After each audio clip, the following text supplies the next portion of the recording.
ಗುರುರ್ಬ್ರಹ್ಮ ಗುರುರ್ವಿಷ್ಣು ಗುರುರ್ದೇವೋ ಮಹೇಶ್ವರಃ ಗುರು ಸಾಕ್ಷಾತ್ ಪರಬ್ರಹ್ಮ ತಸ್ಮೈ ಶ್ರೀ ಗುರವೇ ನಮಃ.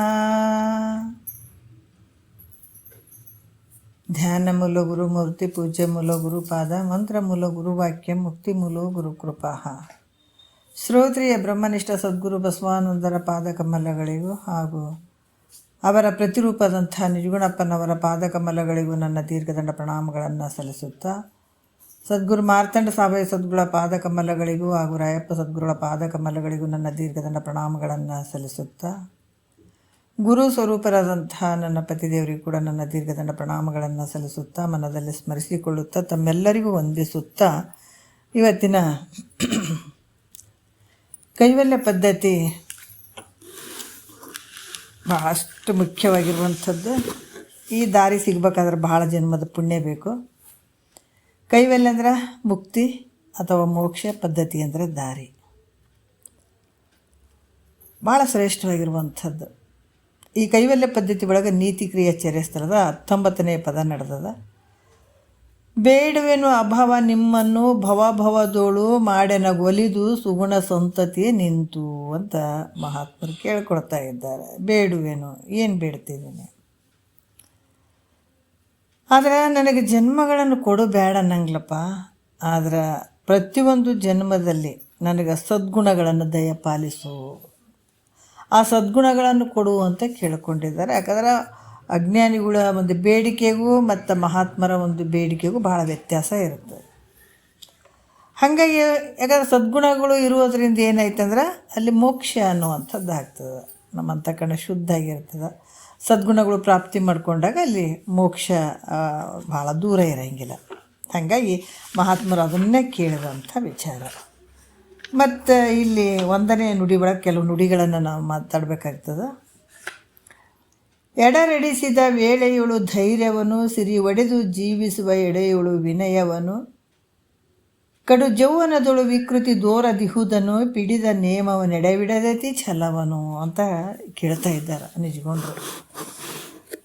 ನಿನ್ನೆ ವಿಷಯದಲ್ಲಿ ಬಂತು, ಎಡರೆಡಿಸಿದ ವೇಳೆಯುಳು ಧೈರ್ಯವನ್ನು ಕೊಡು. ಎಂಥ ಕಷ್ಟ ಕಾಲ ಬಂದರೂ ಕೂಡ, ಎಂಥ ಒಂದು ದುಃಖದ ಸಂದರ್ಭ ಬಂದರೂ ಕೂಡ ನನಗೆ ಅದ್ರ ಜೊತೆ ಏನು ಕೊಡು ಅಂತಂದ್ರೆ ಧೈರ್ಯವನ್ನು ಕೊಡಪ್ಪ ಅಂತ ಕೇಳಿದ್ರು ಅವರು. ಮತ್ತು ಸಿರಿ ಒಡೆದು ಜೀವಿಸುವ ಎಡೆಗಳು ವಿನಯವನ್ನು. ಸಿರಿ ಸಂಪತ್ತು ಬೇಡ ಅನ್ನಂಗಿಲ್ಲ, ಬರಲಿ. ಯಾಕಂದ್ರೆ ಬಾರದು ಬಪ್ಪದು ಬಪ್ಪದು ತಪ್ಪದು ಬರಬೇಕನ್ನೋದಾದ್ರೆ ಖಂಡಿತ ಬಂದೇ ಬರ್ತದೆ. ಅಂಥ ಸಿರಿ ಸಂಪತ್ತು ಬಂದರೂ ಕೂಡ ಅದ್ರ ಜೊತೆ ನನಗೇನು ಕೊಡು ಅಂತ ಕೇಳ್ತಾರೆ ಅವರು. ವಿನಯ ಕೊಡು ಅಂತ ಕೇಳ್ತಾರೆ. ಮತ್ತೀಗ ಮುಂದಿನ ವಿಚಾರದಲ್ಲಿ ಅವರು ಹೇಳ್ತಾರೆ, ಈ ರೀತಿಯಾಗಿ ಬೇಕಾದಷ್ಟು ಬರಲಿ, ಸಂಪತ್ತು ಬಂದರೂ ಕೂಡ ನನಗೆ ವಿನಯತೆ ಕೊಡಪ್ಪ ಅಂತನ್ನುವಂಥ ವಿಚಾರವನ್ನು ಹೇಳಿ, ಕಡು ಜೌವನದಳು ವಿಕೃತಿ ದೋರದಿಹುದನು ಅಂತ ಹೇಳ್ತಾರೆ. ಅಂದ್ರೆ ಈ ಪ್ರಾಯದಲ್ಲಿ ಯೌವನ ಸಂದರ್ಭದಲ್ಲಿ ಕಾಮವಿಕಾರ ಇಲ್ಲದಂತೆ ಇರಲಿ, ಇಲ್ಲದಿರುವಿಕೆಯನ್ನು ಕೊಡು ನನಗೆ. ಈಗ ಯೌವನದಲ್ಲಿ ಕೂಡ 3 ರೀತಿಯಿಂದ ಹೇಳ್ತಾರೆ ಅವರು. ಯೌವನದಲ್ಲಿ ಅಂದ್ರೆ ಎಳೆ ಯೌವನ, ಅಂದ್ರೆ ಎಳೆ ಜೌವನ, ನಡು ಜೌವನ, ಕಡು ಜೌವನ ಅಂತ 3 ಪ್ರಕಾರ ಐತೆ. ಇವರೇನು ಕೇಳಿದರು, ಕಡು ಜೌವನದೊಳು ವಿಕೃತಿ ದೋರದಿಹುದನು ಅಂತ ಹೇಳಿದ್ದಾರೆ ಅವರು. ಅದಕ್ಕೆ ಎಳೆ ಜೌವನ, ನಡು ಜೌವನ, ಕಡು ಜೌವನ ಅಂತ 3 ರೀತಿಯಿಂದ. 12 ವರ್ಷದಿಂದ 16 ವರ್ಷದವರೆಗೆ ಇರುವಂಥ ಯೌವನಕ್ಕೆ ಎಳೆ ಜೌವನ ಅಂತ ಹೇಳ್ತಾರೆ ಅವರು. ಮತ್ತು 16 ವರ್ಷದಿಂದ 25 ವರ್ಷದವರೆಗೆ ನಡು ಜೌವನ ಅಂತ ಹೇಳ್ತಾರೆ. ಎಷ್ಟು? 16 ವರ್ಷದಿಂದ 25 ವರ್ಷದವರೆಗೆ. 25 ವರ್ಷದಿಂದ 48 ವರ್ಷದವರೆಗೆ ಇರುವಂಥ ಯೌವನಕ್ಕೆ ಏನು ಹೇಳಿದ್ರು ಅವರು, ಕಡು ಜೌವನ ಅಂತ ಹೇಳ್ತಾರೆ ಅವರು. 25ರಿಂದ 48 ವಯಸ್ಸಿಂತನೇ ಇರುವಂಥ ಯೌವನ, ಅದಕ್ಕೇನು ಹೇಳಿದರು ಅಂತಂದ್ರೆ ಕಡು ಜೌವನ ಅಂತ ಹೇಳಿಸ್ಕೊಳ್ತಾರೆ. 25 ಯಾಕಂತಂದ್ರೆ ಇಲ್ಲಿ 25 ರಿಂದ 48 ವಯಸ್ಸಿನಲ್ಲಿ ಏನು ಅನಂತ ರೀತಿಯಿಂದ ಏನು ತೋರ್ತಾವ, ವಿಕಾರಗಳು ತೋರ್ತಾವೆ ಮನುಷ್ಯನಿಗೆ ಮನಸ್ಸಿನಲ್ಲಿ. ಅದು ಒಂದು ಯಾಕಂದ್ರೆ ದುರಿತ ಕುಲ ಬಂಧುವೆನಿಸುವ ಯೌವನ ಅಂತ ಹೇಳಿದ್ದಾರೆ ಅವರು. ಪಾಪದ ಕೆಲಸಗಳನ್ನು ಮಾಡಬೇಕಾದ್ರೆ ಯೌವನ ಕಾಲದಲ್ಲಿ ಅನಂತ ರೀತಿಯಿಂದ ಪಾಪಗಳು ಘಟಿಸ್ಬಿಡ್ತಾವೆ. ಯಾಕಂದ್ರೆ ಆ ಸಂದರ್ಭ ಹಂಗಿರ್ತದೆ. ಯಾವುದು ಒಳ್ಳೆಯದು ಯಾವುದು ಕೆಟ್ಟದ್ದಂತ ತೋರಂಗಿಲ್ಲ, ಒಂದು ಮದ ಅಲ್ಲಿ ಬಂದು ಬಿಡ್ತದೆ. ಹಾಗಾಗಿ ಅನೇಕ ರೀತಿಯಿಂದ ಆ ವಯಸ್ಸಿನಲ್ಲಿ ವಿಕಾರತೆಗಳು ತೋರ್ತಾವೆ. ಇದರಿಂದ ಏನಾಯ್ತಪ್ಪ ಅಂದ್ರೆ ಅನಂತ ರೀತಿಯಿಂದ ಪಾಪದ ಕೆಲಸಗಳು ನಡೆದು ಬಿಡ್ತಾವೆ. ಯಾರು ದೊಡ್ಡವ್ರು ಹೇಳಿದ್ದು ಕೂಡ ಕೇಳುವಂಥ ಪರಿಸ್ಥಿತಿಯಲ್ಲಿ ಕೆಲವು ಸಲ ಇರೋಂಗಿಲ್ಲ. ಆದರೆ ಎಲ್ಲರೂ ಹಂಗೆ ಇರ್ತಾರಂತಲ್ಲ, ಅಂಥ ಸಂದರ್ಭದಲ್ಲಿ ನಾವು ಹುಷಾರಾಗಿರ್ಬೇಕು ಅನ್ನುವಂಥ ಮಹಾತ್ಮರ ವಾಣಿ, ಮಹಾತ್ಮರ ವಾಕ್ಯ. ಅದಕ್ಕಾಗಿ ಇಲ್ಲಿ ಕೂಡ ಏನು ಹೇಳ್ತಾರೆ ಅಂದ್ರೆ ಇವುಗಳಿಂದ ಪಾಪದ ಕೆಲಸ, ಅದಕ್ಕೆ ಈ ಪಾಪದ ಕೆಲಸಗಳನ್ನು ಮಾಡಲಿಕ್ಕೆ ಈಗ ನಾವು ಜೈಲಿನಲ್ಲಿ ಇರುವಂಥದ್ದು ಅಂದ್ರೆ ಈ ಯೌವನ ಸಂದರ್ಭದಲ್ಲಿ ಅನೇಕ ರೀತಿಯಿಂದ ಪಾಪದ ಕೆಲಸಗಳನ್ನೇ ಮಾಡಿ ಜೈಲಿಗೆ ಓದೋಂತಾರೆ ಭಾಳ ಜನ ಅದಾರ. ಹಾಗಾಗಿ ಪಾಪದ ಕೆಲಸಗಳನ್ನು ಮಾಡೋದಕ್ಕೆ ಯಾವುದು ವಯಸ್ಸಪ್ಪ ಅಂದರೆ ಯೌವನ ಒಂದು ವಯಸ್ಸು. ಯೌವನ ಸಂದರ್ಭದಲ್ಲಿ ಅನೇಕ ರೀತಿಯಿಂದ ಪಾಪಗಳು ನಡೀತಾವೆ. ಅದಕ್ಕೆ ಯೌವನ ಕಾಲ ಬಂದಾಗ ಏನಂದ್ರೆ ಅನಂತ ರೀತಿಯಿಂದ ಪಾಪಗಳಾಗ್ತವೆ. ಹೆಚ್ಚಾಗಿ ಪಾಪ ಕಾರ್ಯಗಳು ಯಾವುದರಿಂದ ಆಗ್ತವೆ ಅಂತಂದ್ರೆ ಈ ಪಾಪದ ಕಾರ್ಯಗಳು, ಕಾಮದ ವಿಕಾರಗಳು ಎಲ್ಲಿ ನಡೀತಾವೆ ಅಂದರೆ ಯೌವನದಲ್ಲೇ ತೋರ್ತಾವೆ ಕಾಮದ ವಿಕಾರಗಳು. ಅದಕ್ಕೆ ಇದರಿಂದ ಮನುಷ್ಯ ಏನಾಗ್ತದೆ, ಇಹದಲ್ಲೂ ಸುಖ ಪಡೋಂಗಿಲ್ಲ, ಪರಲೋಕದಲ್ಲಿ ಸುಖ ಪಡೋಂಗಿಲ್ಲ, ಕೊನೆಗೆ ಏನಾಗ್ತದೆ ನರಕ ದುಃಖವನ್ನು ಅನುಭವಿಸ್ಬೇಕಾಗ್ತದೆ. ಮತ್ತು ನರಕ ದುಃಖ ಅನುಭವಿಸಿ ತಿರ್ಗಾ ಏನು ಒಳ್ಳೆ ಜನ್ಮಕ್ಕೆ ಬರ್ತಾನೇನು ಅಂದರೆ ಇಲ್ಲ, ಭಾಳ ಕನಿಷ್ಠ ಜನ್ಮಕ್ಕೆ ಹೋಗ್ತಾನೆ. ನೀಚ ಅಂದ್ರೆ ಭಾಳ ಕನಿಷ್ಠ ಜನ್ಮಗಳಿಗೆ ಹೋಗ್ತಾನೆ. ಇದು ಹೆಂಗಪ್ಪ ಅಂತಂದ್ರೆ ಈ ಗಿಡ ಮರಗಳು ಹೆಂಗಾಗಿದೆ ಅಂದ್ರೆ ಪಾಪಾನುಗುಣದಿಂದ ಗಿಡ ಮರ ಕ್ರಿಮಿಗಳ ರೂಪಾಗಿ. ನಾವು ನೋಡ್ರಿ ಶಾಸ್ತ್ರ ಕೇಳೋದಕ್ಕಿಂತ ಮುಂಚೆ ಕೆಲವು ಕವಿಗಳು ಬರೀತಾರೆ. ಏನು ಬರೀತಿದ್ರು, ಗಿಡವಾದರೂ ಚೆನ್ನ, ಹೂವಾದರೂ ಚೆನ್ನ, ಅದಾದರೂ ಚೆನ್ನ, ಇದಾದರೂ ಚೆನ್ನ. ಖರೆ ನೋಡಪ್ಪ, ಈ ಮನುಷ್ಯ ಜನ್ಮ ಆಗೋದಕ್ಕಿಂತ ಆ ಗಿಡ ಪಡ ಹಣ್ಣಿನ ಗಿಡ ಅವಿವು ಆದರೂ ಎಷ್ಟು ಚಂದಪ್ಪ ಅಂತ ಅನ್ಕೋತಿರ್ತೀವಿ, ಹೌದಿಲ್ಲ? ಆ ಗಿಡಗಳಾದ್ರೆ ಎಷ್ಟು ಚಂದ ನೋಡ್ರಿ, ಮನುಷ್ಯರ್ಕಿಂತ ಅವೇ ಚಂದ ರೀ ಗಿಡ ಮರಗಳು ಆಗೋದು ಎಷ್ಟು ಚಲೋ ಅಂತ. ಯಾಕಂದ್ರೆ ನಾವು ಶಾಸ್ತ್ರ ಕೇಳೋದಕ್ಕಿಂತ ಮುಂಚೆ ನಮ್ಗೆ ಗೊತ್ತಿರಂಗಿಲ್ಲ ಯಾವ ಒಳ್ಳೆ ಜನ್ಮ ಯಾವ ಕನಿಷ್ಠ ಜನ್ಮಗಳು ಅಂತಲೇ ನಮ್ಗೆ ಗೊತ್ತಿರಂಗಿಲ್ಲ. ಅದಕ್ಕೆ ನರ ಜನ್ಮದಿಂದ ದಿಶದೋಳು ಮಿಗಿಲುಂಟೆ ಅಂತ. ಎಲ್ಲಕ್ಕಿಂತ ಶ್ರೇಷ್ಠವಾದಂಥದ್ದು ಮಾನವ ಜನ್ಮ ದೊಡ್ಡದು, ಇದು ಹಾನಿ ಮಾಡಿಕೊಳ್ಳಲು ಬೇಡ ಉಚ್ಚಪ್ಪಗಳಿರಂತ ಅದು ದಾಸರು ಕೂಡ ಹೇಳಿದ್ದಾರೆ ಅವರು. ಆದ್ರೆ ನಾವು ಇನ್ನೂ ನೋಡ್ರಿ ಈ ಗುರುಗಳ ಮುಖಾಂತರ ಕುಂತು ಕೇಳಾಗ ಎಂತೆಂಥ ವಿಚಾರಗಳು ನಮ್ಗೆ ಗೊತ್ತಾಗ್ತಾವಂದ್ರೆ, ಪಾಪಾನುಗುಣದಿಂದ ಗಿಡ ಮರ ಕ್ರಿಮಿಗಳ ರೂಪಾಗಿ, ಕೀಟ ಪತಂಗಾದಿಯಾಗಿ, ಅಪಕ್ಷಿ ಕುಲವಾಗಿ, ಮೃಗಜಾತಿಯಾಗಿ, ಮೇಲೆ ಪಶುರೂಪಾಗಿ, ಬಹುಬಾಧೆ ಗಲಸಿ ಅಂತ ಹೇಳಿದ್ದಾರೆ ಅವರು. ಇವೆಲ್ಲ ಗಿಡ ಮರಗಳು ಪಾಪಾನುಗುಣದಿಂದ ಗಿಡ ಮರ ಕ್ರಿಮಿಗಳ ರೂಪಾಗಿ. ಅಂದರೆ ಪಾಪದ ಗುಣಗಳಿಂದ ಏನು ಬಂತು ಶರೀರ ಅಂದರೆ ಗಿಡ ಮರಗಳ ರೂಪಾಗಿ ಬಂತು. ಅಂದರೆ ಕನಿಷ್ಠ ಜನ್ಮ ಅದು.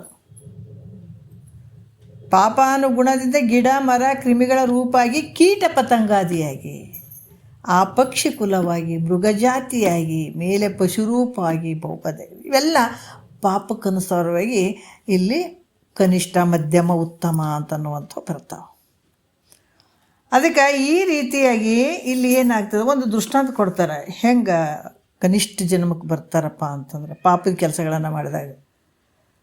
ಒಂದು ಕಾಲದಾಗ ಏನು ಹೇಳ್ತಾರೆ ಅವರು, ಒಂದು ಕಾಲದಾಗ ಈ ಭಾಳ ಒಳ್ಳೆಯ ಯೌವನಸ್ಥರಾದಂಥ ಪುರುಷ ಮತ್ತು ಈ ಗಂಧರ್ವ ಸ್ತ್ರೀಯರು ಮತ್ತು ಪುರುಷರು ಅವರು ಗಂಗಾ ನದಿಯ ದಡದಲ್ಲಿ ನೋಡ್ರಿ, ಗಂಗಾ ನದಿಯ ದಡದಲ್ಲಿ ಏನು ಮಾಡಿದರು, ಅವರು ಅಲ್ಲೇ ಆಟ ಆಡ್ತಿದ್ರು, ಕಾಮಕ್ರೀಡೆ ಅಂತ ಅಲ್ಲೇ ಆಟ ಆಡ್ಕೊಂಡಿದ್ರು ಅವರು. ಪುರುಷ ಸ್ತ್ರೀ ಗಂಧರ್ವ ಸ್ತ್ರೀಯರು ಮತ್ತು ಪುರುಷರು.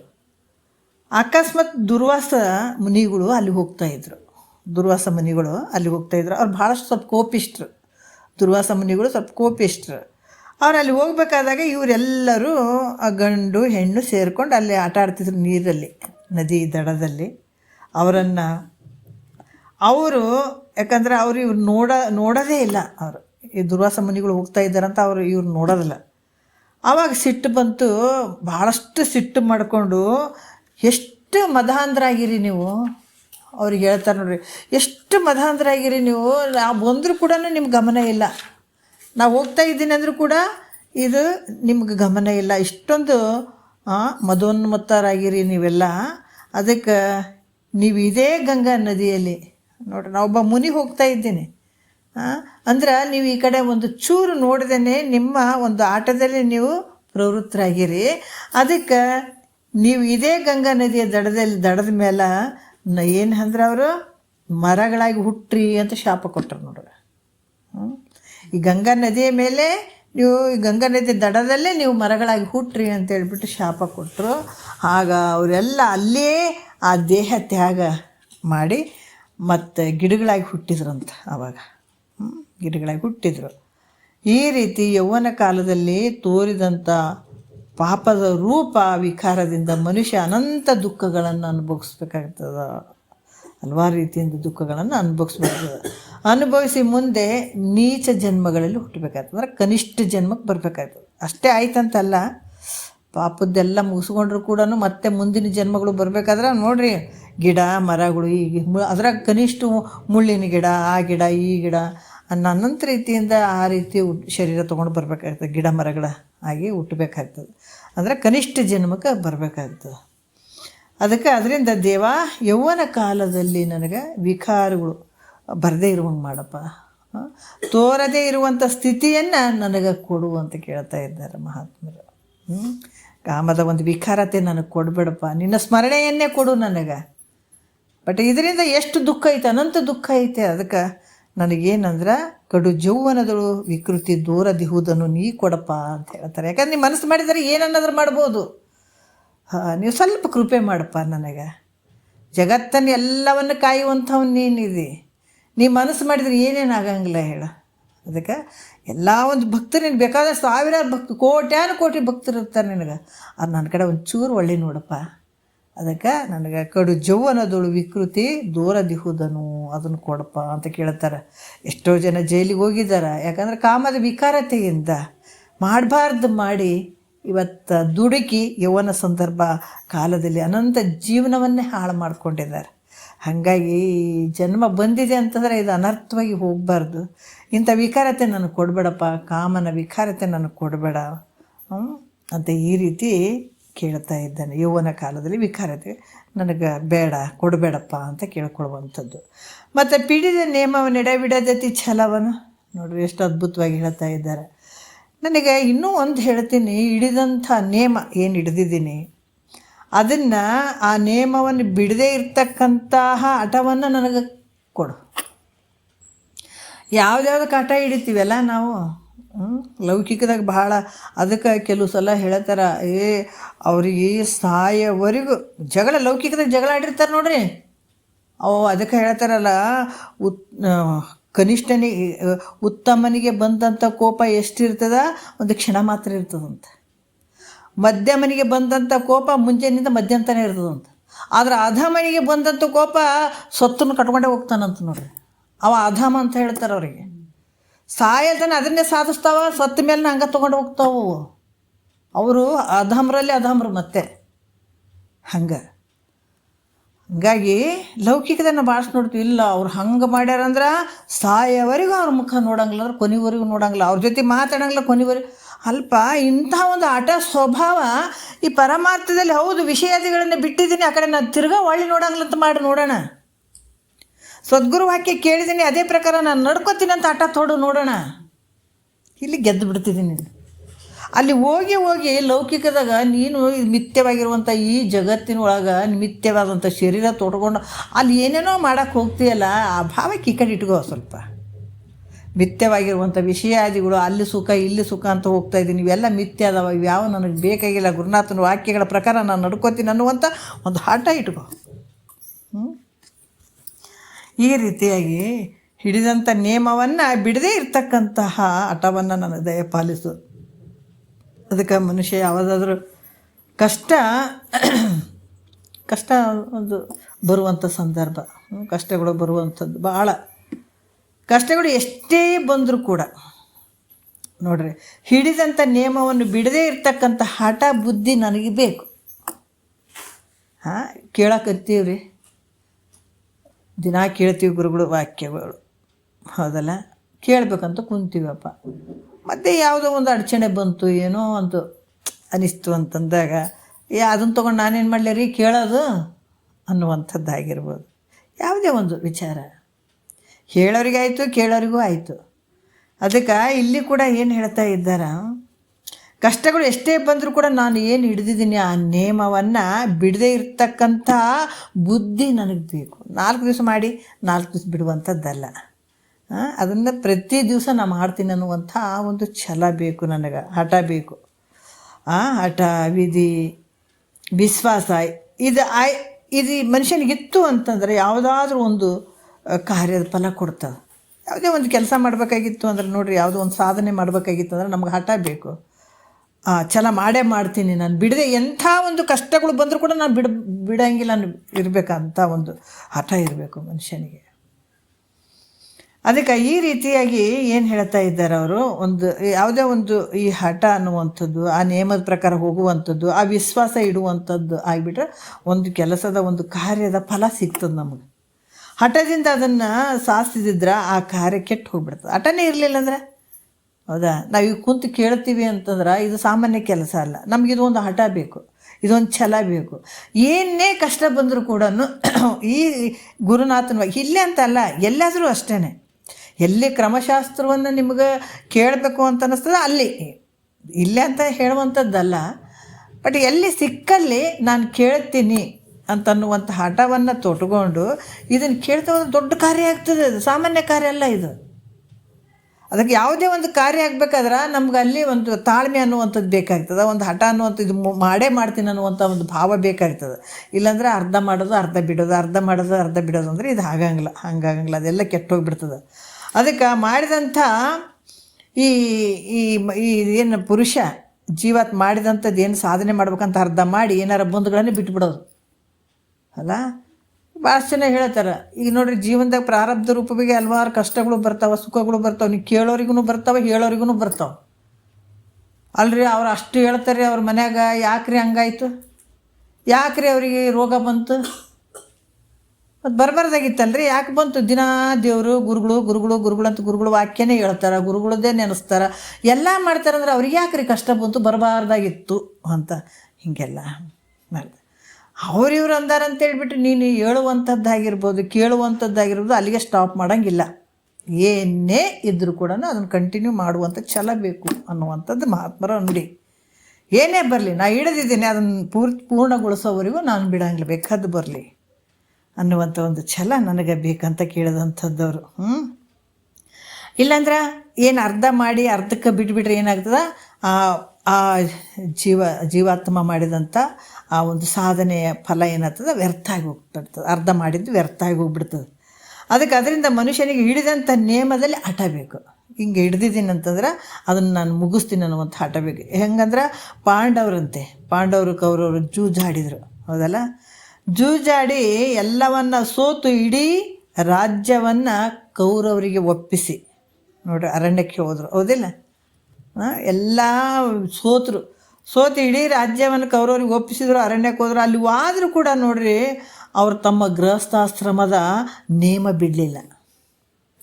ನೇಮ ಬಿಟ್ಟರೆ ಅನ್ನೋರು ಗೃಹಸ್ಥಾಶ್ರಮದ ಧರ್ಮ ಇತ್ತು ಅವರಿಗೆ, ಅದು ನೇಮ ಅವ್ರು ಮಾತ್ರ ಬಿಡಲಿಲ್ಲ. ಎಲ್ಲಿ ಕಾಡಿನಾಗ ಹೋದರೂ ಕೂಡ ಅವರು ಗೃಹಸ್ಥಾಶ್ರಮದ ಧರ್ಮವನ್ನು ಬಿಡಲಿಲ್ಲ. ಹೆಂಗಂತಂದ್ರೆ ಇವರು ನೋಡ್ರಿ, ಒಂದು ಸಲ ದುರ್ವಾಸ ಮುನಿಗಳು ಬರ್ತಾರಲ್ಲ, ಚತುರ್ಮಾಸವನ್ನು ರಾಜನಾದ ದುರ್ಯೋಧನ ಆ ರಾಜಧಾನಿಯಲ್ಲಿ ಕಳಿಬೇಕಂತ ನಿಶ್ಚಯ ಮಾಡಿ ಅಲ್ಲಿಗೆ ಹೋದ್ರು ಅವರು.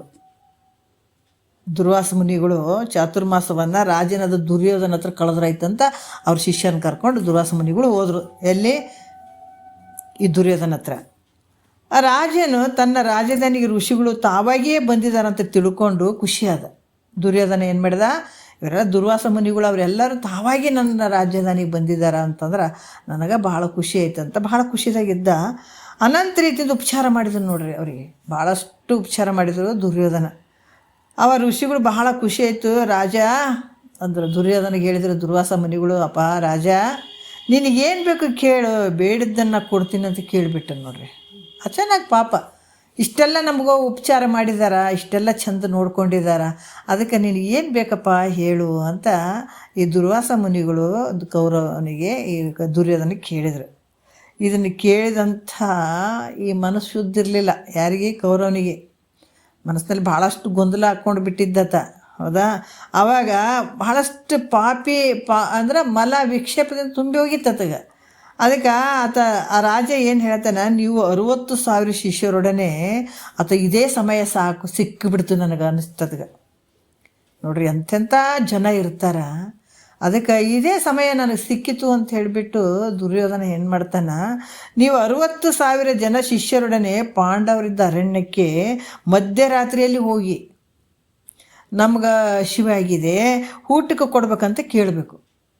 ಕೇಳ್ಕೊತ ನಿಮ್ಗೆ ಏನು ಬೇಕಂತ ಕೇಳಿದ್ದೆ ತಪ್ಪಾಯಿತು ನೋಡ್ರಿ. ಕೇಳಿದ ತಕ್ಷಣ ಆತಂದ 60,000 ನೀವು ಶಿಷ್ಯರನ್ನ ಕರ್ಕೊಂಡೋಗಿ ಮಧ್ಯರಾತ್ರಿ ಪಾಂಡವ್ರು ಇರುವಂಥ ಅರಣ್ಯಕ್ಕೆ ಹೋಗಿ ಮಧ್ಯರಾತ್ರಿ 12 ಗಂಟೆಗೆ ಹೋಗಿ ನಮ್ಗೆ ಹಸಿವಾಗ್ಯದ ಅಂತ ನೀವು ಕೇಳಬೇಕು. ಕೊಟ್ರೆ ನೆಟ್ಟಗಾಯ್ತು, ಚಲೋ ಆಯಿತು. ಕೊಡದೇ ಇದ್ರೆ ಅವ್ರಿಗೆ ಶಾಪವನ್ನು ಕೊಡಬೇಕು ಅಂತ ಹೇಳಿದ್ರು ನೋಡ್ರಿ. ನಾ ಕೇಳ್ಕೊಳ್ಳೋದು ಇದನ್ನೇ, ನೀ ಏನು ಮಾಡಬೇಕು, ಅವ್ರಿಗೆ ಶಾಪವನ್ನು ಕೊಡಬೇಕು.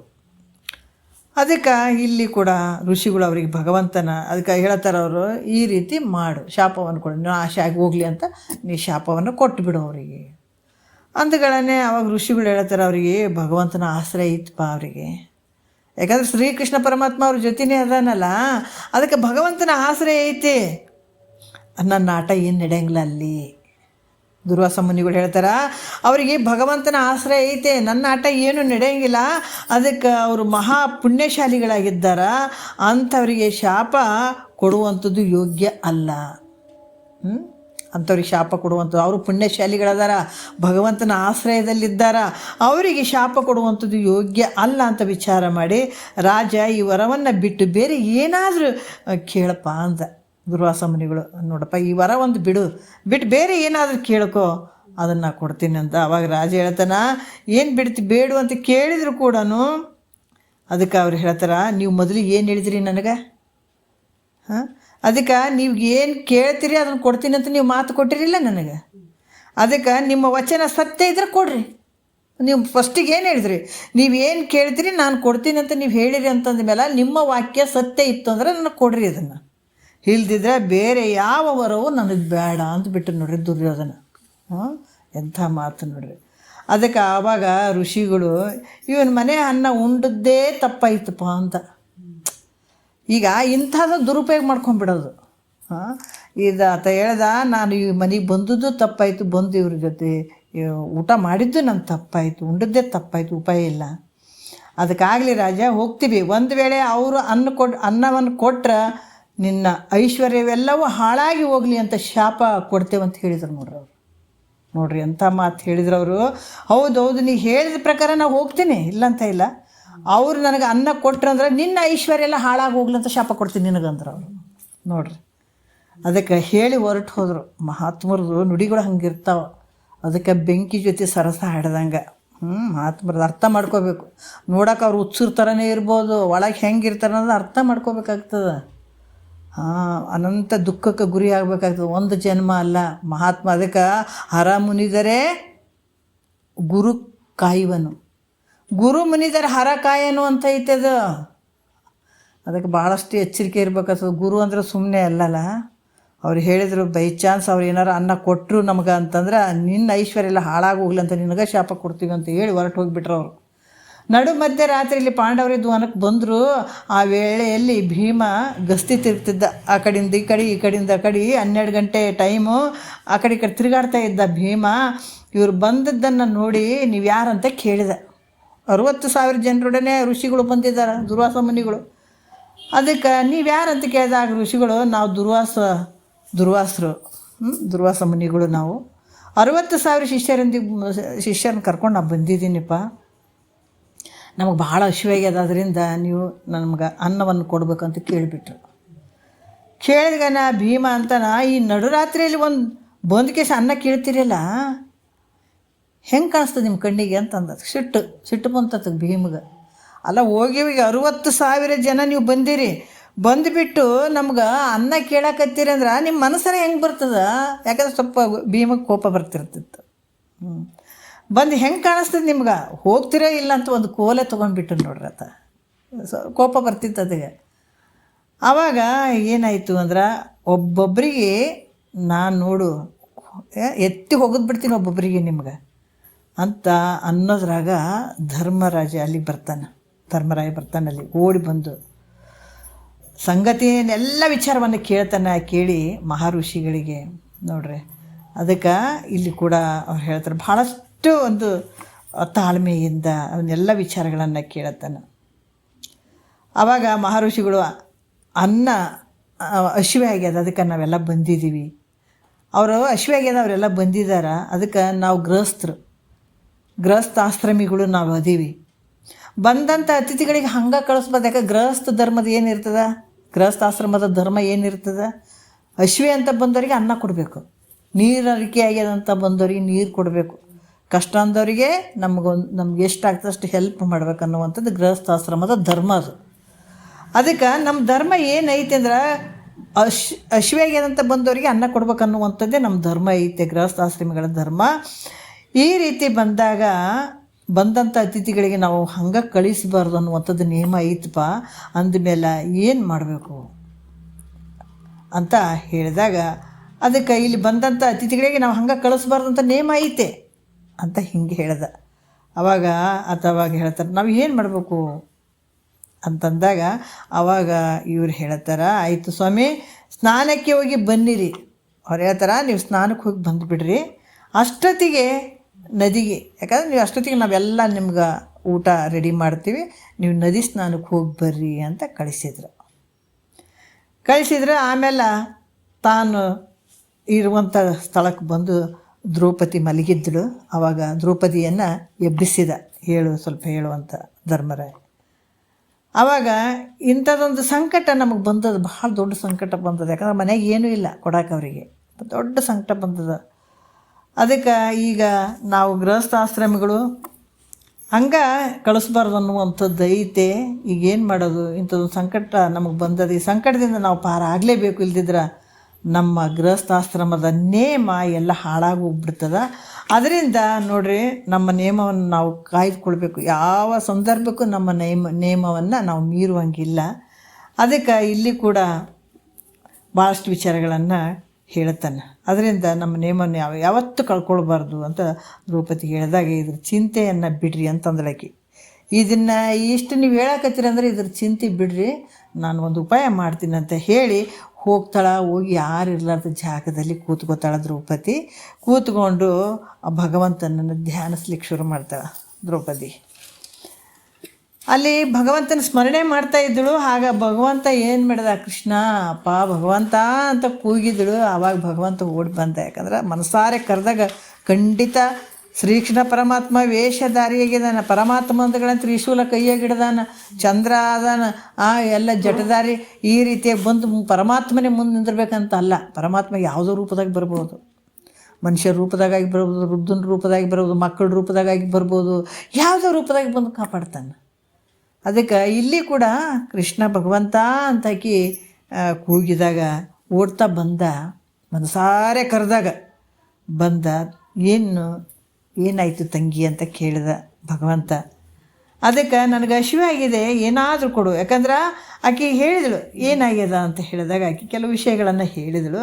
ಅದಕ್ಕೆ ಆತ ಕೂಡ ಹೇಳ್ದ, ನನಗೆ ಹಸಿವೆ ಆಗಿದೆ, ಏನಾದರೂ ಕೊಡು ಅಂತ ಕೇಳ್ದ. ನನಗೂ ಹಸಿವೆ ಆಗ್ಯದ, ಒಂದು ಸ್ವಲ್ಪ ಏನಾರು ಕೊಡು ತಂದು ಅಂದ ನೋಡ್ರಿ. ಅಂದಾಗ ದ್ರೌಪದಿ ಅಥವಾ ಸ್ವಾಮಿ ಇದರ ಉದ್ದೇಶವಾಗಿ ನಿನ್ನ ಕರೆಸಿದ್ದು ಅಂತ ಬಂದ ತಕ್ಷಣ ಹೇಳ್ದ, ಏನಂದ್ರೆ ನನಗೂ ಹಸಿವೆ ಆಗಿದೆ, ಕೊಡು ಒಂದು ಸ್ವಲ್ಪ ಅಂತ ನೋಡ್ರಿ. ಆಕೆ ಕರೆದ ತಕ್ಷಣ ಭಗವಂತ ಬಂದ, ನನಗೂ ಹಸಿವೆ ಆಗಿದೆ, ಒಂದು ಸ್ವಲ್ಪ ಕೊಡ್ರಿ, ಏನಾದರೂ ಇದ್ರೂ ಕೊಡು ಮನೆಯಲ್ಲಿರುವಂಥದ್ದು. ಅಯ್ಯೋಯ್ಯಪ್ಪ, ನನ್ನ ಮನೆಗೆ ಏನೂ ಇಲ್ಲ ತಂದೆ, ಅದಕ್ಕಾಗಿ ನಿನ್ನ ಕರೆದದ್ದು, ನಿನ್ನ ಕರೆಸಿದ್ದು ಅದಕ್ಕಾಗಿ. ನೀವೇ ನಮ್ಗೆ ಕೇಳಿದ್ರೆ ನಾನು ಏನು ಕೊಡಲಿ ನಿನಗೆ ಅಂದಳು. ನೀವೇ ನನಗೆ ಕೇಳಾಕತ್ತೀರಿ, ನಾನು ಕರೆಸಿದ್ದು ನಿಮ್ಮನ್ನು ಇದೇ ಉದ್ದೇಶದಿಂದ.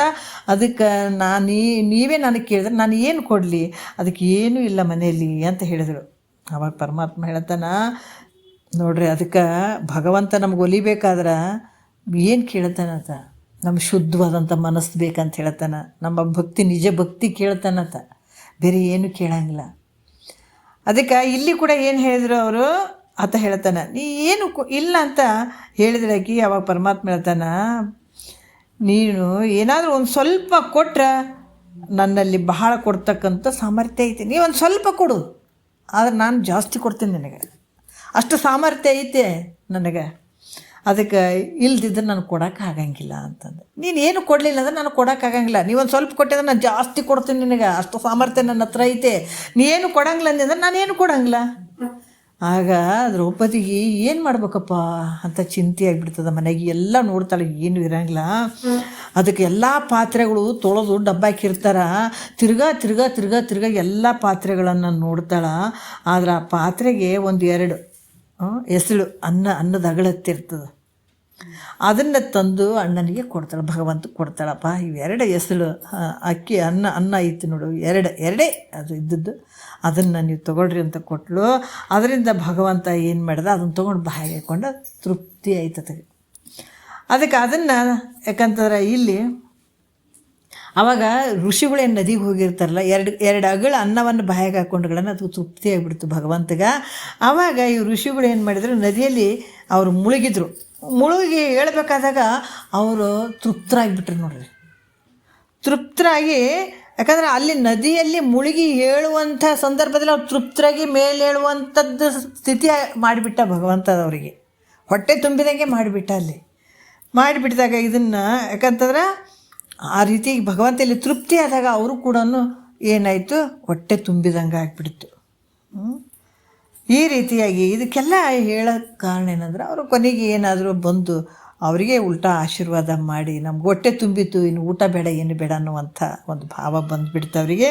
ಅದಕ್ಕೆ ಇದೆಲ್ಲ ಹೇಳೋಕ್ಕೆ ಕಾರಣ ಅಂದರೆ, ಪಾಂಡವರು ಇರುವಂಥದ್ದು ಅರಣ್ಯ, ಅದು ನಡುರಾತ್ರಿ ಮೇಲಾಗಿ 60,000 ಜನರು ಈಗಿದ್ದು, ನಾವು ಎಲ್ಲಿಂದ ಅನ್ನವನ್ನು ತಂದುಕೊಡೋಣ ಅಂತ ಅವ್ರು ಏನಾದರೂ ಅಂದ್ರೇನು? ದ್ರೌಪದಿ ಆಗಿರ್ಬೋದು, ಧರ್ಮರಾಜ ಆಗಿರ್ಬೋದು, ಯಾರಾದರೂ ಏನಾದರೂ ಅಂದ್ರೇನು ಅಂದರೆ ಇಲ್ಲ. ಯಾಕಂದ್ರೆ ನಮ್ಮ ಒಂದು ಗೃಹಸ್ಥಾಶ್ರಮದ ಧರ್ಮ ಏನಂದ್ರೆ, ಯಾರೇ ಹಸಿವಾಗ್ಯದಂತ ಬಂದರೆ ಅವ್ರಿಗೆ ಊಟ ಹಾಕುವಂಥದ್ದು ಧರ್ಮ ಅದು. ಅವ್ರು ಕಳ್ಕೊಂಡ್ರೇನು ಗೃಹಸ್ಥಾಶ್ರಮದ ಧರ್ಮ? ಕಳ್ಕೊಳ್ಳಿಲ್ಲ. ಅದಕ್ಕೆ ತಮ್ಮ ಗೃಹಸ್ಥಾಶ್ರಮ ಧರ್ಮದ ನಿಯಮವನ್ನು ಅಲ್ಲಿ ಕಳ್ಕೊಳ್ಬಾರ್ದು ಅನ್ನುವಂಥ ದೃಷ್ಟಿಯಲ್ಲಿ ಇಷ್ಟೆಲ್ಲ ಒಂದು ಹಠದಿಂದ ಅವರನ್ನು ಅದನ್ನು ಸಾಧಿಸಿದ್ರು ಅವರು. ಅದ್ರಂಗ ಈ ಪರಮಾತ್ಮ ಹಿಡಿದಂಥ ನಿಯಮವನ್ನು ಬಿಡದೇ ಇರ್ತಕ್ಕಂಥ ಹಠವನ್ನು ದಯಪಾಲಿಸು ನನಗೆ ಕೊನೆಯವರೆಗೂ. ನೋಡ್ರಿ ಎಷ್ಟು ಅದ್ಭುತವಾಗಿ ಹೇಳುತ್ತಾರಲ್ಲ. ಅದಕ್ಕೆ ಈ ರೀತಿ ಪರಮಾತ್ಮನನ್ನು ಕುರಿತು ಬೇಡ್ಕೊಳ್ತಾನೆ. ನಾನು ಅಂದ್ಕೊಂಡಿದ್ದು ಹಿಂಗೆ ಇರಬೇಕಂದ್ರೆ ಹಂಗೆ ನಾನು ಹೋಗ್ಬೇಕು. ಆ ರೀತಿ ಒಂದು ಹಠ ನನಗೆ, ಆ ಒಂದು ಛಲ. ಅದಕ್ಕೆ ಛಲಬೇಕು ಶರಣಂಗೆ ಪರದೈವವಲ್ಲೆನೆಂಬ, ಛಲಬೇಕು ಶರಣಂಗೆ ಪರಸತಿಯನ್ನೊಲ್ಲೆನೆಂಬ, ಛಲಬೇಕು ಶರಣಂಗೆ. ನೋಡ್ರಿ, ಪರದೈವವಲ್ಲ. ಯಾಕಂದ್ರೆ ಆ ಒಂದು ಸ್ವರೂಪನೇ ನನ್ನ ಸ್ಥಿತಿ ಐತೆ. ನಾನು ಅದನ್ನು ಸಾಧಿಸ್ಕೋಬೇಕಂತಂದ್ರೆ ಪ್ರತಿನಿತ್ಯ ಇದನ್ನು ಮಾಡೇ ಮಾಡ್ತೀನಿ ಅನ್ನುವಂಥ ಒಂದು ಹಠ ನನಗೆ ಬೇಕು ಅನ್ನುವಂಥ ವಿಚಾರದಲ್ಲಿ ಅವ್ರು ಹೇಳುತ್ತಾ ಇದ್ದಾರೆ. ಹಾಗಾಗಿ ಇಂಥ ಒಂದು ನೇಮ ಹಿಡಿದಿದ್ದೀನಿ ಅಂದರೆ ಅದು ಬಿಡದೇ ಇರ್ತಕ್ಕಂಥ ನೇಮವನ್ನು ನನಗೆ ದಯಪಾಲಿಸುವಂತ ಹೇಳುವಂಥ ವಿಚಾರ ಭಾಳ ಅದ್ಭುತವಾಗಿ ಹೇಳುತ್ತಾರೆ ಅವರು. ಮತ್ತು 2ನೇ ನುಡಿಯಲ್ಲಿ ಹೇಳುತ್ತಾರೆ, ಹಸುವಳಿಯಲು ದೇಹಿಯನ್ನೊಲ್ಲದ ಅದಟನು, ಪುಸಿಯ ನೆಲ್ಲಿಯು ನುಡಿಯದ ಸತ್ಯವಿದನು, ಮಸಳಿಸದಿಯ ಪುಣ್ಯಮಯ ಕೀರ್ತಿಯನ್ನು ಶಾಂತರೊಸೆದುವುದೆಂದು ಬಣ್ಣಿಸುವ ವರ್ತನವನು ಅಂತ ಇಲ್ಲಿ ಕೂಡ ಬಹಳ ಅದ್ಭುತವಾಗಿ ಕೇಳ್ತಾ ಇದ್ದಾರೆ. ಯಾರು ಹೇಳ್ತಾ ಇದ್ದಾರೆ? ಮಹಾತ್ಮರು ಕೇಳ್ಕೊಳ್ತಾ ಇದ್ದಾರೆ. ಏನು ಹೇಳ್ತಾ ಇದ್ದಾರ ಅಂತಂದ್ರೆ, ಹಸುವಳಿಯಲು ದೇಹಿಯ ನೊಲ್ಲದ ಅದಟನು ಅಂದ್ರೆ, ನಾನು ಅದಕ್ಕೆ ಏನು ಹೇಳ್ತಾರವರು, ನರಜನ್ಮದಿಂದಿಹದೋಳು ಮಿಗಿಲುಂಟೆ, ಕರ್ಣ ವಿಜಯದಿಂದ ಕಲಿತನ ಮುಂಟೆ, ಧರೆಗೆ ಯಾಚನೆಯಿಂದ ಲಘುತರ ಮುಂಟೆ. ಕೇಳುವಂಥದ್ದು, ನಾವು ಬೇಡುವಂಥದ್ದು ಅದು ಯೋಗ್ಯ ಅಲ್ಲ. ಅದಕ್ಕೆ ಹೇಳ್ತಾರೆ, ನನಗೆ ಪ್ರಾಣ ಹೋದರೂ ಕೂಡ ಅಲ್ಲಿ ಬೇಡದಿರುವಂಥ ಪ್ರಾಮಾಣಿಕತನವನ್ನು ನನಗೆ ಕೊಡು ಅಂತ ಹೇಳ್ತಾರೆ. ಬೇಡುವಂಥದ್ದು ಬೇಡ ನನಗೆ, ಅದು ಕೊಡಿ ಇದು ಕೊಡು. ಅದಕ್ಕೆ ನಾವು ಯಾಕೆ ಸಣ್ಣವರಾಗಿವೆ ಅಂದರೆ ಬೇಡದಕ್ಕೆ. ಯಾರಿಗೆ ಬೇಡಂಗಿಲ್ಲಪ್ಪ, ಮನುಷ್ಯರಿಗೆ ಯಾರಿಗೆ ಬೇಡ, ದೇವ್ರಿಗಾರ ಬೇಡ್ತೀವಲ್ಲ ಕೈ ಹೊಡಿಕೇಸಿ, ಇದು ಕೊಡಪ್ಪ ಅದು ಕೊಡಪ್ಪ ಅಂತ. ಮತ್ತು ನಿನಗೇನು ಹೇಳ್ತಾರೆ? ಎಲ್ಲರೂ ಭಿಕ್ಷೆಗಾರೇ ನಾವು ಎಲ್ಲರೂ. ಯಾಕಂದ್ರೆ ದೇವ್ರ ಹತ್ರ ಹೋಗಿ ಬೇಡ್ತೀವಿಲ್ಲ ಕೈ ಒಡ್ಡಿ, ಅದು ಕೊಡಪ್ಪ ಇದು ಕೊಡಪ್ಪ. ಮತ್ತು ಬೇಡ್ದವ ಕೊಟ್ಟವ ದೊಡ್ಡವಾಗ್ತಾನೆ, ಬೇಡ್ದವ ಸಣ್ಣವಾಗ್ತಾನೆ. ಮತ್ತು ಇಂಥ ಜನ್ಮವನ್ನು ತೊಗೊಂಡು ಎಷ್ಟು ವರ್ಷ ಜನ್ಮ ಅಂತ ಬಿಡ್ಕೊಂತ ಬರ್ತೇನೆ ನಿನಗೆ. ಅದಕ್ಕೆ ಇಲ್ಲಿ ಮಹಾತ್ಮರು ಹೇಳ್ತಾರೆ, ಯಾಕಂದ್ರೆ ಮನುಷ್ಯ ಇಹಲೋಕದ ಭೋಗಗಳು ಬೇಕಂತನ್ನುವಂಥದಕ್ಕಾಗಿ ನಾವು ಕೃಷಿಯನ್ನು ಮಾಡುವಂಥದ್ದು, ವ್ಯವಹಾರ ಮಾಡುವಂಥದ್ದು, ವಾಣಿಜ್ಯ ಉದ್ಯಮದಲ್ಲಿ ಮಾಡುವಂಥದ್ದು, ಇವೆಲ್ಲ ಕಾರ್ಯಗಳನ್ನು ಮಾಡ್ತಾನೆ. ಪರಲೋಕದ ಭೋಗಗಳನ್ನು ಬೇಕಂತ ಹೇಳಿಬಿಟ್ಟು ಅಲ್ಲಿ ಏನು ಮಾಡ್ತಾನೆ, ಯಜ್ಞ ಯಾಗಾದಿಗಳನ್ನು ಮಾಡ್ತಾನೆ. ಹೌದಲ್ಲ, ಯಜ್ಞ ಯಾಗಾದಿಗಳನ್ನು ಮಾಡ್ತಾನೆ. ಅಲ್ಲಿ ಕೂಡ ಸಾಲೋಕ್ಯ, ಸಾಮೀಪ್ಯ, ಸಾರೂಪ್ಯ ಇವೆಲ್ಲ ಗತಿಗಳ ಸಲುವಾಗಿ ಉಪಾಸನ ಮಾಡ್ತಾನೆ, ಭಕ್ತಿ ಮಾಡ್ತಾನೆ. ಏನಂತಾರೆ, ನಮ್ಗೆ ಮುಕ್ತಿ ಅಂತಂದರೆ ಎಲ್ಲರೂ ಮುಕ್ತಿ ಅಂತಾರೆ, ಆದರೆ ಮುಕ್ತಿ ಅಂದರೆ ನಾವು ಅರ್ಥ ಮಾಡ್ಕೋಬೇಕು ಯಾವುದು ಅಂತ ಹೇಳಿಬಿಟ್ಟು. ಅಲ್ಲಿ ಕೂಡ 4 ರೀತಿಯಿಂದ ಮುಕ್ತಿ ಬಗ್ಗೆ ಹೇಳ್ತಾರೆ ಅವರು. ಯಾವ್ದು ಹೇಳ್ತಾರೆ ಅಂತಂದ್ರೆ, ಸಾಲೋಕ್ಯ, ಸಾಮೀಪ್ಯ, ಸಾರೂಪ್ಯ ಅನ್ನುವಂಥದ್ದು. ನೀ ಏನೇನು ಭಕ್ತಿ ಮಾಡ್ತೀವಿ ಅಷ್ಟಷ್ಟು ನಿನಗೆ ದೊರೀತದೆ. ಸಾಲೋಕ್ಯ ಅಂದ್ರೆ ನೀನು ಭಕ್ತಿ ಭಾಳ ಇತ್ತು ಅಂತಂದ್ರೆ ಆ ದೇವತೆಯ ಒಂದು ದೇವತೆಯ ಬಗ್ಗೆ ನೀನು ಭಕ್ತಿ ಮಾಡ್ತಿದ್ದಿ, ಯಾವುದೋ ಒಂದು ದೇವತೆ ಬಗ್ಗೆ ಭಕ್ತಿ ಮಾಡ್ತಿದ್ದಿ ಅಂದ್ರೆ ಆ ದೇವತೆಯ ಲೋಕದಲ್ಲಿ ಹೋಗಿರ್ತಿದ್ದಿ, ಅದು ಸಾಲೋಕ್ಯ ಗತಿ ಅಂತ ಹೇಳ್ತಾರೆ. ಮತ್ತು ಇನ್ನೊಂದು ಏನು ಹೇಳ್ತಾರೆ ಅಂತಂದ್ರೆ, ಈ ಮತ್ತು ಸಾಲೋಕ್ಯ, ಸಾಮೀಪ್ಯ ಅಂತಂದ್ರೆ ಯಾವುದೋ ಒಂದು ದೇವತೆಯ ಬಗ್ಗೆ ನೀನು ಭಾಳ ಭಕ್ತಿ ಮಾಡ್ತೀವಿ, ಅದಕ್ಕಿಂತ ಜಾಸ್ತಿ ಭಕ್ತಿ ಮಾಡ್ತಿದ್ದಿ ಅಂತಂದ್ರೆ ಆ ದೇವತೆಯ ಹತ್ತಿರ ಸಮೀಪ ಇರ್ತಿದ್ದಿ, ಹೋದ್ಮೇಲೆ ಪರಲೋಕದಲ್ಲಿದು. ಮತ್ತು ಅದಕ್ಕಿಂತ ಇನ್ನೂ ಜಾಸ್ತಿ ಭಕ್ತಿ ನಿಂದು ಇತ್ತು ಅಂತಂದರೆ ಸಾರೂಪ್ಯ, ಅಂದರೆ ಆ ದೇವತೆಯ ರೂಪವಾಗಿ ಪಡ್ಕೊಳ್ತೀವಿ. ಅಂದರೆ ಇವಕ್ಕೂ ಗತಿಗಳು ಅಂತ ಹೇಳ್ತಾರೆ. ಆದರೆ ಇವು ನಿಜವಾದ ಗತಿಗಳೇನು, ನಿಜವಾದ ಮುಕ್ತಿಗಳೇನಂದ್ರೆ ಅಲ್ಲ. ಯಾಕಂದರೆ ಇವು ಕ್ಷಣಿಕವಾಗಿರುವಂಥದ್ದು. ನೀನು ಎಷ್ಟು ಪುಣ್ಯ ಇರ್ತದೆ ಅಷ್ಟು ದಿವಸ ಆ ದೇವತೆಯ ಲೋಕದಾಗ ಇರ್ತಿದೆ, ಎಷ್ಟು ಪುಣ್ಯ ಇರ್ತದೆ ಅಷ್ಟು ಆ ದೇವತೆಯ ಹತ್ರ ಇರ್ತಿದೆ, ಎಷ್ಟು ಪುಣ್ಯ ಇರ್ತದೆ ಆ ದೇವತೆಯ ಒಂದು ರೂಪ ಪಡ್ಕೊಂಡಿರ್ತಿದೆ, ಹೊರತಾಗಿ ಅವು ಶಾಶ್ವತವಾದಂಥ ಗತಿಗಳು ಅಲ್ಲ. ಅದಕ್ಕೆ ಇವು ಬೇಕು ಅಂತ ಹೇಳಿಬಿಟ್ಟು ಹಲವಾರು ರೀತಿಯಿಂದ ಉಪಾಸನವನ್ನು ಅಂದರೆ ಭಕ್ತಿಯನ್ನು ಮಾಡ್ತಾ ಇರ್ತಾನೆ. ಇದು ಎಲ್ಲಿವರೆಗೂ ಇರ್ತದೆ ಅಂತಂದರೆ, ಇದರಿಂದ ಈ ಎಲ್ಲಿ ತನಕ ನಿನ್ನ ಪುಣ್ಯ ಇರ್ತದೆ ಅಲ್ಲಿ ತನಕ ಇರ್ತದೆ. ಅದಾದಮೇಲೆ ಮತ್ತೆ ನಿನಗೆ ಯಾವ ಸುಖನೂ ಇಲ್ಲ, ಯಾವ ಶಾಂತಿನೂ ಇಲ್ಲ, ಅಲ್ಲಿ ಪ್ರಾಪ್ತ ಆಗಂಗಿಲ್ಲ. ಅದಕ್ಕೆ ಇಲ್ಲಿ ಕೂಡ ಏನು ಹೇಳ್ತಾರೆ, ಯಾವುದು ಈ ಪುಣ್ಯ ಹೋಯ್ತು ಅಂತಂದ್ರೆ ಅದ್ರ ಮೇಲೆ ಯಾವ ಧೈರ್ಯನೂ ಇರಂಗಿಲ್ಲ ನೋಡ್ರಿ. ಹಾಗಾಗಿ ಅದರಿಂದ ಬೇಕು ಅನ್ನುವಂಥ ಬುದ್ಧಿ ಮನುಷ್ಯನಿಗೆ ಬೇಕು ಅನ್ನುವಂಥದ್ದು. ಯಾವುದೇ ಇಹಲೋಕದಲ್ಲಿ ನೀ ಎಷ್ಟು ಬೇಡ್ತಿದ್ದು ಶಾಶ್ವತ ಅಲ್ಲ, ಎಲ್ಲ ಒಂದು ಸಲ ಬಿಟ್ಟು ಹೋಗುವಂಥದ್ದೇ ಐತೆ. ಪರಲೋಕದಲ್ಲಿ ನೀನು ಸ್ವರ್ಗಾದಿ ಭೋಗಗಳನ್ನು ಅನುಭವಿಸ್ಬೇಕಂದ್ರೂ ಕೂಡ ಅದು ಕೂಡ ಬಿಟ್ಟು ಹೋಗುವಂಥದ್ದೇ ಐತೆ. ಅದಕ್ಕೆ ನೀ ಬೇಡುವಂಥದ್ದು ಯೋಗ್ಯ ಅಲ್ಲ. ಈ ಬೇಡುವಂಥದ್ದು ಅಂದರೆ ಕನಿಷ್ಠ ಜನ್ಮಕ್ಕೆ ತೊಗೊಂಡೋಗ್ಬಿಡ್ತದೆ, ಕನಿಷ್ಠ ಸ್ಥಿತಿಗೆ ತೊಗೊಂಡೋಗ್ಬಿಡ್ತದೆ. ನಿನಗೆ ಬೇಡುವಂಥ ಒಂದು ಯೋಗ್ಯತೆ ನಿನಗಲ್ಲಪ್ಪ ಅಂತ ಹೇಳ್ತಾರೆ ಅವರು. ಮತ್ತು ಇಲ್ಲಿ ಕೂಡ ಏನು ಹೇಳ್ತಾ ಇದ್ದಾರೆ ಅಂತಂದ್ರೆ, ಯಾಚನೆಯಿಂದ ಇಲ್ಲಿ ಮತ್ತು ಈ ಬೇಡುವಂಥದ್ದು ಯಾಚನೆಯಿಂದ ಲಘುತರ ಮುಂಟೆ ಅಂತ. ಯಾಕೆ ಬೇಡೋದಕ್ಕಿಂತ ಹಗುರುತನ ಯಾವುದಾದ್ರೂ ಐತೇನೋ ಅಂದರೆ ಯಾವುದಿಲ್ಲ. ಧರೆಗೆ ಯಾಚನೆಯಿಂದ ಲಘುತರ. ಈ ಭೂಮಿಗೆ ಬಂದ ಮೇಲೆ ನೀವು ಬೇಡುವಂಥದ್ದು ಐತೇನೋ ಅಂತಂದ್ರೆ ಅಲ್ಲ. ಅದಕ್ಕೆ ಈ ರೀತಿಯಾಗಿ ಹೇಳಿ ಈ ಕಾರಣದ ಪ್ರಾಣ ಹೋದರೂ ಕೂಡ ಇನ್ನೊಬ್ಬರಿಗೆ ಕೈ ಎತ್ತಿ ಬೇಡುವಂಥದ್ದು ಇಲ್ಲಿ ಅಂಥ ಒಂದು, ಯಾಕಂದರೆ ಬೇಡುವಂಥದ್ದು ಯೋಗ್ಯ ಅಲ್ಲ. ಎಷ್ಟೇ ಪ್ರಾಣ ಹೋಗ್ತದಂತಂದ್ರೂ ಕೂಡ ಇವತ್ತು ಬೇಡದೇ ಇರುವಂಥ ಪ್ರಾಮಾಣಿಕತೆಯನ್ನು ನನಗೆ ಕೊಡಪ್ಪ ಅಂತ ಭಗವಂತ ಕೇಳ್ಕೊಡುವಂಥದ್ದು. ನಾನು ಬೇಡಬಾರ್ದು, ಯಾರಿಗೂ ಬೇಡಬಾರ್ದು, ಅದು ಕೊಡು ಇದು ಕೊಡು ಅಂತ ಅನ್ಬಾರ್ದು. ಈಗ ಬಂದು ಯಾಕಂದರೆ ದೇವ್ರ ಹತ್ರ ನಾವು ಕೇಳುವಂಥದ್ದೇ ಬೇಡಿಕೆಯನ್ನೇ ಭಾಳ ಮುಂದೆ ಇಡ್ತೀವಲ್ಲ, ಬೇಡ್ಕೊಂಡ್ರೆ ನಿನ್ನನ್ನೇ ನೀವು ಮರ್ತುಕೊಂಡಂಗೆ. ಅದಕ್ಕೆ ಹೇಳ್ತಾರೆ ಅವರು, ದೇವ್ರು ದೊಡ್ಡವಿರ್ಬೋದು, ನೀ ಸಣ್ಣವನಲ್ಲಪ್ಪ ಅಂತಾರೆ ಮಹಾತ್ಮರು. ನೀ ಸಣ್ಣವನಲ್ಲ, ನೀ ಸರಿ ತಿಳ್ಕೊ. ದೇವ್ರು ದೊಡ್ಡವಿರ್ಬೋದು, ಆದರೆ ನೀನು ಸಣ್ಣವನಲ್ಲ. ಯಾಕಂದರೆ ಎಲ್ಲವನ್ನು ತಿಳ್ಕೊಳ್ಳುವಂಥ ಶಕ್ತಿ ನಿನಗೈತೆ. ಯಾವ ದೇವತೆಗಳಿಗೂ ಇಲ್ಲ ಈ ಶಕ್ತಿ. ಪ್ರಾಣಿ ಪಕ್ಷಿಗಳು, ಗಿಡ ಮರಗಳು ಯಾವ ಜನ್ಮಕ್ಕೂ ಈ ಮುಕ್ತನಾಗುವಂಥ ಸ್ಥಿತಿ ಮಾನವ ಶರೀರಕ್ಕೆ ಮಾತ್ರ ಐತೆ. ಅದಕ್ಕೆ ಮಾನವ ಜನ್ಮ ದೊಡ್ಡದು ಅಂತ ಯಾಕೆ ಹೇಳಿದ್ದಾರೆ ಅಂದರೆ, ಇಂಥ ಶಕ್ತಿ ಮಾನವನ ಶರೀರಕ್ಕೈತೆ. ಅದಕ್ಕೆ ಇಲ್ಲಿ ಅಂಥದನ್ನು ಇಟ್ಕೊಂಡು ಅದಕ್ಕೆ ಹೇಳ್ತಾರೆ ಅವರು, ನೀ ಮಾಡಿ ದೇವರಿಗೆ ಅಂಜಿ ನೀ ಕುಂತು ಕಾಮಾದಿಗಳಿಗಾಗಿ ಹರಕೆಯ ಒತ್ತು ಸುಮ್ಮನೆ ತಿರುಗಿದಿ 5 ಸುತ್ತು ತಮ್ಮ ಹೋಗುವಿ ನಾಯಿ ನರಿಯಂತೆ ಸತ್ತು. ನೀ ಕೇಳ್ಕಂತ ಹೋದೆ ಅಂತಂದ್ರೆ ಹೆಂಗೆ ಆಗ್ತದಪ್ಪ ಅಂದ್ರೆ, ಆ ನಾಯಿ ನರಿ ಹೆಂಗೆ ಸತ್ತು ಹೋಗಂಗೆ ಆಗ್ತದೋ ನೀನು ನಡೆ ಬರ ಅಂತಾರೆ ಮಹಾತ್ಮರಾಗ. ಕೇಳಬೇಡ, ಏನು ಸಂದರ್ಭ ಬಂದ್ರೆ ಕೇಳಬೇಡ. ನೀನು ಹೆಂಗಿದೆ ಅಂದರೆ ಪರಬ್ರಹ್ಮ ಸ್ವರೂಪ ನೀನು ಇದನ್ನು ಕೇಳುವಂಥದ್ದು ನಿನಗಿಲ್ಲಪ್ಪ, ನಿನಗೆ ನೀನು ದೊಡ್ಡವೇದಿ ಭಾಳ 14 ಲೋಕಗಳು ನಿನ್ನಲ್ಲೇ ಅಡಗಿ ಬಿಟ್ಟಿದ್ದಾವ. ಅಂಥದನ್ನು ಇಟ್ಕೊಂಡು ನೀ ಎಲ್ಲಿ ಕೇಳ್ತಿ, ಕನಿಷ್ಠ ಆಗ್ತೀಯನ್ನು ಕೇಳಿ. ಅದಕ್ಕೆ ನಾನು ಕೇಳುವಂಥ ಭಾವ ಕೊಡಬೇಡಪ್ಪ ಅಂತ ಮಹಾತ್ಮರು ಕೇಳ್ಕೊಳ್ಳುವಂಥದ್ದು. ಮತ್ತು ಮುಂದಿನ ವಿಚಾರ, ಪುಸಿಯ ನೆಲ್ಲಿಯು ನುಡಿಯದ ಸತ್ಯವಿದನು ಅನ್ನುವಂಥದ್ದು ಕೂಡ ಭಾಳ ಅದ್ಭುತವಾದಂಥ ವಿಚಾರಗಳನ್ನು ಅವ್ರು ಹೇಳ್ತಾ ಇದ್ದಾರೆ. ಮತ್ತು ನಾವು ಇದನ್ನು ಈ ಒಂದು ವಾಕ್ಯವನ್ನು ಇಟ್ಕೊಂಡು ನಾಳೆ ನೋಡೋಣ. ಭಾಳಷ್ಟು ವಿಚಾರಗಳನ್ನು ನಮಗೆ ತಿಳಿಸ್ತಾ ಇದ್ದಾರೆ. ಮತ್ತು ನಾಳೆ ವಿಚಾರ ನೋಡೋಣ. ಒಂದೆರಡು ಮಾತು ಗುರುಗಳು ಪಾದಕ್ಕೆ ಅರ್ಪಿಸಿ ಹರವು.